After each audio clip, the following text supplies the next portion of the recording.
This video is intended for a mature audience only. If you're a kid, please go away.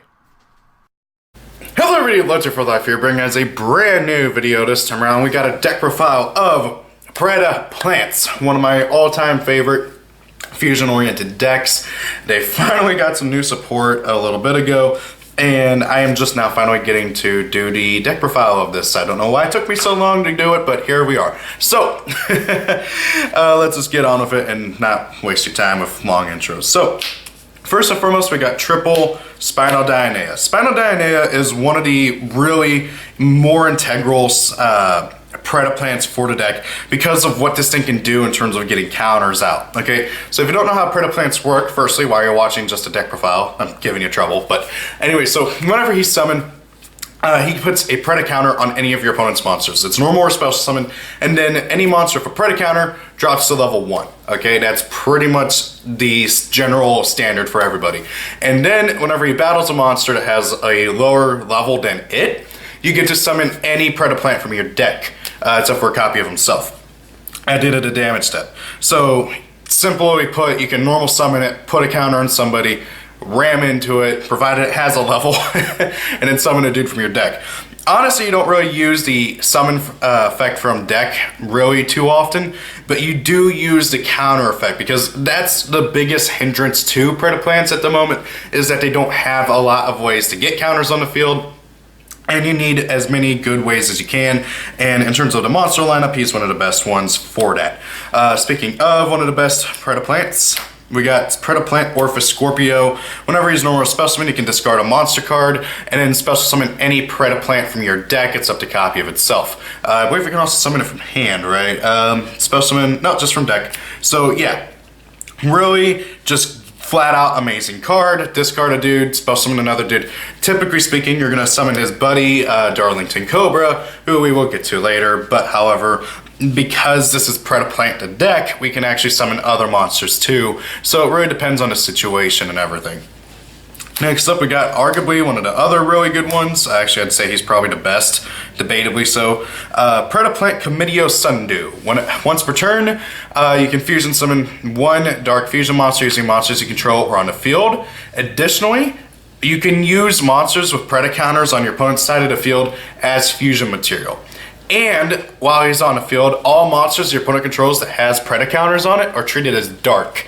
So if you happen to, I don't know, summon good old Spinal Dionea, then get out Comidio Sundew, and then, oh, you can just fusion summon away with your opponent's monster. It is so good and is very helpful. And considering the fact that the deck still doesn't have its own archetypal polymerization, it kind of technically does, but not really. It's more of a like quick fusion spell card. I don't know what to call it. This card is really just helpful for getting out the fusion spells, well, the fusion monsters. Next up, we got Predaplant Serescent. This is a hand trap for the deck. Basically, once per turn, whenever your opponent declares a direct attack, you can summon Serescent from your hand. At the end of the damage step, any monster that battles this card is destroyed. And then if this guy is destroyed by battle or an opponent's card effect, you can search out any Preda card from your deck to your hand. It's up to copy of himself. So this is just a really good searcher for the archetype and is just a really general good thing. And I believe he also searches... yeah, if he's okay, so it's not by opponent's card effect, it's any card effect. If you sent, like, if you fusion summon with him, but he's on the field, you get to search. So just a generally good card for the archetype. Next up, we got triple Lone Fire Blossom. Goes without saying, this is a plant deck. Then I got two Evil Storm Mandragora. He's a dark plant that is a cyber dragon, kind of pretty helpful. And then I got two Effect Filler. This can be any two hand trap that you want. Personally, I find that Effect Filler is pretty helpful for the deck, although I have switched out for Ash Blossom and Ghost Ogre. It just comes down to your personal preference on what you run into most at your locals and stuff.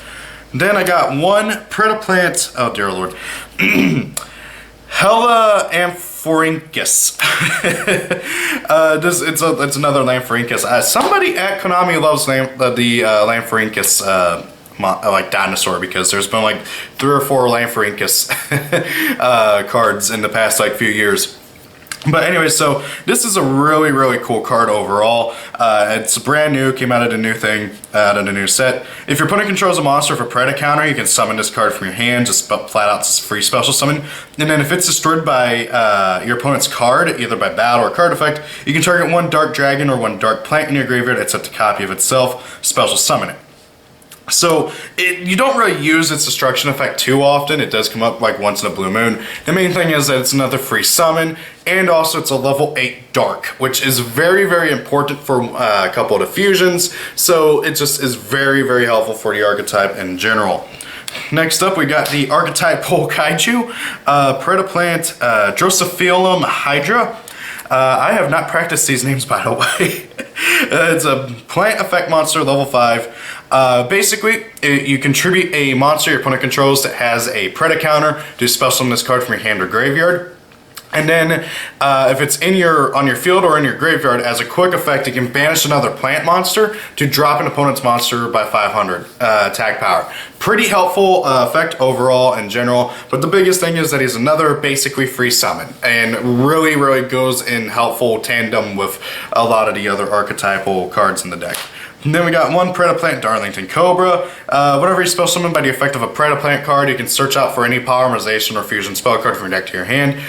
Pretty self-explanatory why you play at least one of this. Unfortunately, he is a once per duel effect, very stupidly, and being the only searcher for fusion spells in the deck, it kind of sucks. So you do want to generally play this card as a one-of. Playing them any more than that is kind of sucks, so do play only one. Then I've been kind of testing out Squid Drosera. Squid Drosera is pretty handy. Whenever it's sent from the field to the graveyard, you can put Preda counters on every special summon monster your opponent controls each. And then if it's in your hand, you can discard it from your hand, target a monster you control, and it can attack every monster your opponent controls with a Preda counter on it. This is really handy for OTKs and stuff, and it combos really well if you have 2 of them. But however, I found that with 2 you tend to brick, so what I've been doing is I've been having one of it, and it just is another way to get a lot of Preda counters on a lot of monsters, or close out the game if I need to. So pretty handy for what it does. The deck could still probably use with like 1 or 2 more good monsters if I'm being 100% honest. Next up, we got the first, well, one of the new spell cards, Preda Practice. Oh my god, this card. It's so good. So this card, you special summon one Predaplant from your hand, okay? Just special summon a Predaplant from your hand, and then you can add any Preda card except a copy of itself from your deck to your hand. This is a really freaking good card for the deck. And it just is an instant 3 of. Like seriously, you spell summon a dude, then search out any Preda card from your deck to your hand. It's absolutely necessary to play 3 of this. There is just one caveat to this card. You are locked into only being able to fusion summon for the rest of the turn. So on top of being a hard once per turn and also being locked into fusion summoning only, that does kind of suck, but however, for what this deck is doing and for what it needs, that's not too really much of an issue. Then we got triple Predaplast, and yes, I know it does suck to have 2 ultras and 1 common. Predaplast is one of your other main ways of getting Preda counters out, as it's a quick play spell card. Whenever you activate it, you reveal as many Preda cards in your hand, so Preda plants, Preda spells, whatever, in your hand, and target that many monsters your opponent controls, put counters on them equal to the number of cards you revealed, and then if it's in your graveyard and a Predaplant would be destroyed by battle or card effect, you can banish it instead. Pretty handy card overall. It's basically just gets your counters out and then also has some graveyard utility. Very, very good card for what the deck is doing and for what it needs. Next up, we got 2 polymerization as well as also 1 fusion substitute. I've been kind of flipping flopping between playing just 3 polymerization and no fusion substitute, or just playing 1 fusion substitute, because what this deck likes to do is fusion summon while on the field, because their boss monster, well, one of them, likes to be able to, you know, it kind of needs darks on the field. So, yeah, there's that. But however, polymerization is still absolutely necessary, and fusion substitute is just polymerization but only on field, and has a nice little graveyard effect for recycling your fusions. So it is something that's nice and something worth testing, and I've been having a lot of good times with it. It's been working pretty well. Next up, I got 2 Predaponics. This is basically a once per turn oh, what was it called? Miracle Fertilizer for the archetype. Yeah, it's basically just an archetypal Miracle Fertilizer. Once per turn, you can special summon a Predaplant that's level 4 or lower from your hand or graveyard to your field with its effects negated. And then during each of your standby phases, you gotta pay like, I think it's 800 life points. Yeah, 800 life points. So pretty good card overall, just gets you more monsters on the field and revives your stuff once per turn each. Then I got 2 Predaplanting. This is literally, oh god, what was it called? That equip spell that brought back dudes, but oh well. Premature Burial, I think? I don't know. Anyway, so it's basically a monster born for Predaplants, except it's a equip spell. You just target a Predaplant in your graveyard, spell summon it, and equip it with this card. Works really good for the fusion Predaplants and just generally continuing off with your stuff. Next up, I got 2 Super Polymerization, because Super Poly is really good and you kind of need it for this deck. Then 1 for 1 for getting out Serescent to just do some combos and stuff. You notice that I do not play Predaplant Fusion or Predaplant Fusion, whatever it's called. That's the fusion spell that they got for Predaplants in the most recent set. It's basically a bad Super Poly, and that's why. Needing that you need to fusion summon using 2 monsters you control and before you can even consider using any monsters on your opponent's side of the field, meaning it's only good for really 1 monster in the archetype, which sucks. So I don't really recommend playing Predaprime Fusion that much until we get maybe some more fusion monsters that need 3 or more monsters to summon. On that note, I do play 3 Predaplanting as my one and only trap card in the deck. Predaplanting is an absolutely fantastic card. It's basically another Predaplast, but it's in trap form. Whenever you activate it, you send any Predaplant from your deck to the graveyard, and then you put Preda counters on each of your opponent's monsters, which is pretty good. And then if it's in your graveyard and you fusion summon a fusion monster, if you fusion summon a dark fusion monster while it's in your graveyard, except the tornado is sent there, you can banish this card from your graveyard, target a card on the field, pop it. So it's really, really, really good for the deck. Very, very helpful and just absolutely fantastic. Has beautiful art too, showing off the Predaplant King Ghidorah, just destroying everything. I love it. Moving on to the extra deck. I got 2 Aromaseraphy Jasmine. This is an absolutely amazing plant link monster. Definitely better than the Predaplant link monster, for Predaplants at least. Don't get me wrong, the Predaplant link monster, whenever we get it, I don't know when we are. I think we're getting it in Dual Devastator or whatever it's called. Dual Overload, I think, is actually what it is. I digress. Anyway, so yeah, better for Predaplants and what they want to do, allowing you to just tribute a dude, special summon any dude from your deck, and then searching out and all this other stuff. Really, the main thing is being able to just tribute one of your plants, just summon another plant, because the deck really does need those combo extenders to be able to keep going. Next, I got 1 Nightmare Unicorn, just to be able to just spin back stuff for general target removal, and 1 Series of Skull Dread for the Link 4. It was either going to be him or Boroload or Borosword. I couldn't really decide, but considering how often that this deck has a crap ton of monsters on the field and is able to just Link for a 4, I figured Soyuzo was the better option. 1 Abyss Dweller for the rank 4, just because there is so much graveyard reliance in the game right now. So Abyss Dweller is absolutely necessary, I feel, if you can make him in one of your decks. Now for the main aspect, the fusions. First and foremost, let's talk about your main go-to monster, Predaplant Chimera Phlasia. This thing is fantastic. So, needs any Predaplant plus any dark monster to go into.